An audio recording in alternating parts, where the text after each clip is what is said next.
trabalhar a caligrafia com as crianças pequenas? Eu vim responder essa pergunta aqui de uma aluna lá do curso de alfabetização.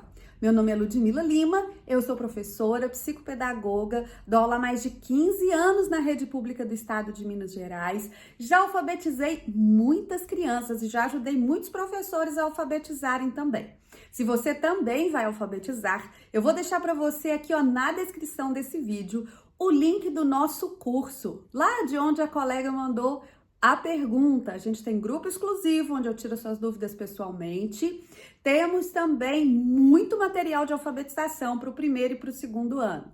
Então, vamos à pergunta. Boa noite, eu tenho uma dúvida em relação à caligrafia. Como você utiliza o caderno de caligrafia? Você tem uma rotina? De início, posso trabalhar com pontilhado as letras cursivas? Quantidade de folhas, uma ou duas com atividades. Então, vamos responder todas as perguntas envolvidas na pergunta aqui, né? Primeiro, eu não uso o caderno de caligrafia na sala de um modo geral, tá? Eu vou ensinar para as minhas crianças, lá na minha escola, a gente pede o caderno ali bombom, aquele de linhas numeradas, e a gente introduz a letra cursiva com as crianças no caderno ali bombom. Então, a gente faz as atividades com letra de forma durante um tempo, as crianças se alfabetizam ali até o final do primeiro semestre, no segundo semestre a gente começa a trabalhar a letra cursiva no caderno ali bombom. É por isso que a gente pede esse caderno. Para a letra de forma ele nem faz muita diferença, mas para a letra cursiva ele é muito bom e a gente usa ele. Então, o caderno de caligrafia lá na minha escola, aqui na minha região, a gente não tem esse hábito de usar, não. Da outra cidade que eu vim também, a gente não usava. Quando é que a gente usa um caderno de caligrafia? Quando a gente tem uma criança noutra série, isso, gente, é cultural, não tô falando que é certo, nem que é errado, nem que os teóricos, nada disso não, tá? É cultural, é da minha região, é da minha prática, tá bom? Quando eu tô com uma criança, por exemplo, no 5º ano, ano passado eu precisei fazer isso, tava com uma criança no 5º ano que eu não conseguia ler a letra dela. Fazia a resposta ali, eu não conseguia ler, não sabia se estava certo, se estava errado, porque eu simplesmente não lia. Então, eu passava algumas atividades para ela no caderno de caligrafia. Aí, tem vídeo aqui sobre caderno de caligrafia, onde eu falo para você não ficar fazendo cópia repetitiva, fazer uma coleção de textos que faça sentido e tudo mais.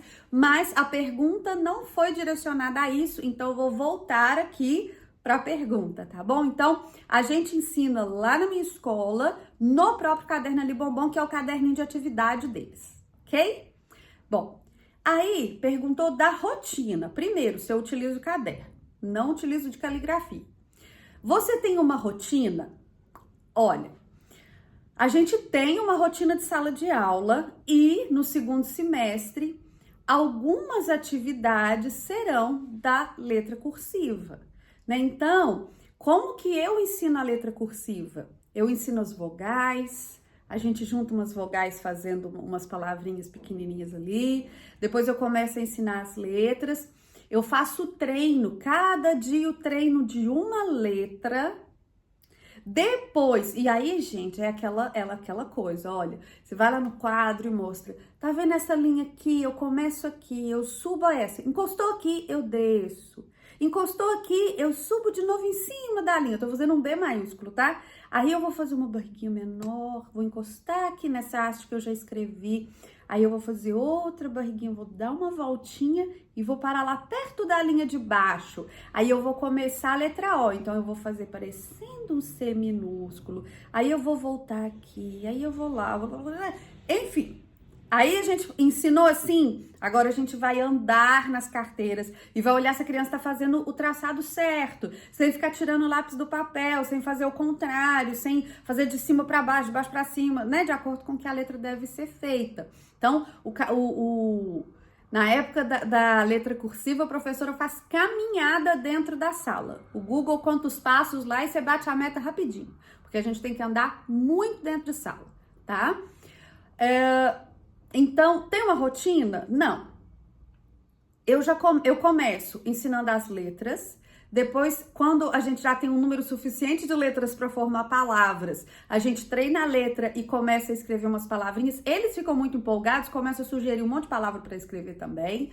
Aí a gente faz ali as palavrinhas, eles já estão alfabetizados, então eles vão fazer essa relação, né, de uma coisa com a outra. Depois eu começo a dar escrito de um jeito para eles transcreverem, e aí a gente vai fazendo esses exercícios, essas atividades. Tem uns vídeos aqui sobre como ensinar letra cursiva que eu te mando depois, tá bom? Então eu sigo a rotina da sala de aula, introduzindo em língua portuguesa o treino da letra cursiva, tá? Pontilhado. Na turma eu não dou pontilhado, não precisa, eu oriento no quadro, depois eu vou orientando as crianças. Aí quando eu falo essas coisas aqui, tem gente que vem nos comentários e fala assim, e na minha turma que tem 30, gente, a minha também vai ter, tá?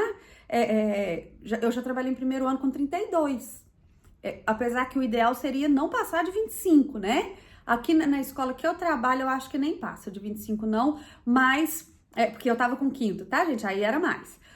E eu não me lembro, assim, se ainda tá assim. Mas, geralmente, eles não colocam criança demais na sala de primeiro ano, não. Mas é 25, 28 e a gente tem que andar. Eu já dei aula numa escola particular com 15 alunos. É o sonho de qualquer professor. Mas não é a realidade, né? Então, a gente tem que orientar mesmo ali. O pontilhado eu não uso, não é necessário, é uma prática às vezes até condenada pelas pessoas, então eu não uso, mas eu oriento a letra. Gente, primeiro, eu faço linha no quadro, depois eu te mando outro vídeo, mas eu vou falar resumidamente aqui. Eu faço linhas no quadro, numero igualzinho tá numerado no caderno deles, então se a minha sala inteira tiver ali bombom, eu vou fazer igual do ali bombom, se a sala não tiver ali bombom, é bolinha, bolinha, xizinho. E aí, eu vou lá, e hoje é o dia da letra A, então eu vou ensinar o traçado da letra A, que em Minas é diferente, aí o pessoal do sul de São Paulo xinga, mas é assim mesmo, tem diferença regional. Aí eu vou ensinar o traçado da letra A, saiu daqui, foi até lá, veio aqui, agora vamos treinar. Aí eu faço grandão lá no canto do quadro e falo, passa o dedo aqui, ó, do jeito que a professora tá mostrando. Aí eles ficam assim, ó, fazendo... Aí depois a gente vai e faz pequeno na linha, pra ver onde que ele cabe na linha. Aí eu vou na carteira, vejo o menino tá fazendo a voltinha pro lado de lá, porque no começo eles têm essas dificuldades. E aí eu vou orientando, vou ajudando, não dou nem pontilhado, nem pego na mão da criança. Eu faço pra ela ver, ela faz outro. Eu faço pra ela ver, ela faz outro. Mas eu não pego na mão, e eu não faço caderno dela não, tá? Eu faço no meu caderno pra ela ver e ela faz outro. Mas eu não pego na mão nem dou pontilhado. Ludmila, pontilhado é pecado, é errado, é crime? Não.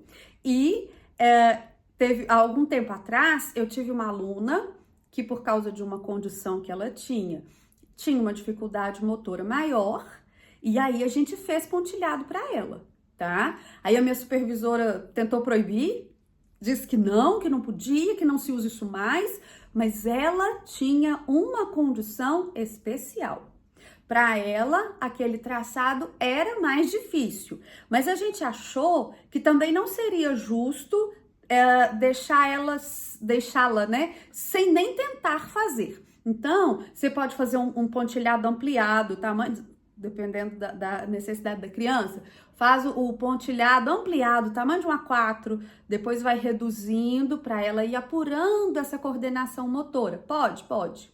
A minha coordenadora da época falou, não vai fazer. Aí eu e a Apoio decidimos, vamos. Aí ela falou, então faz na escola, não deixa essa folha ir para casa porque vão criticar a gente. Só, gente, que isso é uma adaptação. A criança com uma dificuldade, ela não tem direito à adaptação, então a gente adaptou para ela e foi tudo bem. Ela não aprendeu imediatamente, mas ela conseguiu desenvolver, apesar da dificuldade motora. Hoje, alguns anos depois, ela escreve, tá? Já faz a letrinha cursiva. Então, pontilhado não precisa, mas não é proibido também, tá? Quantidade de folhas, uma ou duas com atividades. Quando eu tava no primeiro ano, agora eu voltei pro primeiro ano, mas ainda não teve aula, né? Eu gostava de fazer assim, letra A. Então lá em cima a gente colocava um recorte de revista, ou um carimbo, ou alguma coisa, ou uma ilustração. e aí a gente ia aprender o traçado da letra A. Aí a gente fazia algumas linhas de letra A maiúscula, algumas linhas de letra A minúscula. E quando a gente está no comecinho, está trabalhando as vogais, alguma ilustração ali com a inicial A. Depois, quando começa a consoante, já dá para formar palavras. Então, o que eu fazia? Uma linha de... Vamos supor que a gente está lá na letra D, né? Então, eu fazia uma linha de letra D maiúscula, uma linha de letra D minúscula e algumas palavras com D. Dado, o que mais que dá para fazer? Dedo. Palavras que tenham C, que tenham B, né? Que tenham as letras anteriores que a gente já estudou, a gente pode fazer também. E aí a gente começa a fazer uma listinha de palavras. À medida que a gente vai avançando nas letras, a listinha de palavras vai crescendo ao ponto, gente, de eu falar com eles, gente, vamos segurar, chega de palavras, senão vocês não vão dar conta de escrever, não vai dar tempo, né? E eu acho isso muito bonitinho, que ao mesmo tempo que eles têm uma preguicinha, que escrever cansa a mão, eles são muito novos, eles querem falar muitas palavras, aí a gente tem que ficar ponderando com eles. Mas eu fazia dessa maneira e dava as outras atividades, porque se ainda tem atividade do eixo de leitura, do eixo de produção de texto, né? Não fica sendo só o treino, mas a gente tinha os momentos de treino. E depois que eles estão escrevendo, a gente vai substituindo gradativamente nas atividades a escrita maiúscula pela escrita por extenso. Então, quando eles já viram todo o alfabeto por extenso, cursivo, desculpa. Quando eles já viram todo o alfabeto cursivo, a gente já pode começar, por exemplo, na escrita por extenso do número, escrever letra cursiva, e aí vai introduzindo nas outras coisas em alguns momentos. Em alguns momentos a gente não vai conseguir a princípio, mas até o final do ano, cadernos todos com letra cursiva para ficar legal, porque depois que a gente aprende, a gente não regride, né? Então, é assim que eu procedo lá na minha sala. Acho que eu respondi tudo na questão de uma ou duas folhas. Acaba preenchendo uma folha só, a não ser mais pro finalzinho mais pro finalzinho do alfabeto, que eles já estão mais ágeis e começam a falar muitas palavras. Aí, às vezes, a gente extrapola para outra folha. E também tem isso. As primeiras letras, o F minúsculo, ai meu Deus, o F minúsculo, as primeiras letras são difíceis de traçar. Mas à medida que eles vão evoluindo, às vezes a gente consegue dar 2 letras num dia. Aí depende da maturidade da sua turma, tá? Mas às vezes a gente consegue até dar 2 letras por dia aí à medida que eles vão evoluindo. Depende de como está a sua turma, depende se você precisa fazer isso ou não, né? Mas eu acho que aqui eu respondi. Se esse vídeo foi útil para você, por favor, deixa seu like aqui, dá um hype para ajudar o canal, me segue nas redes sociais. Um grande beijo e até a próxima!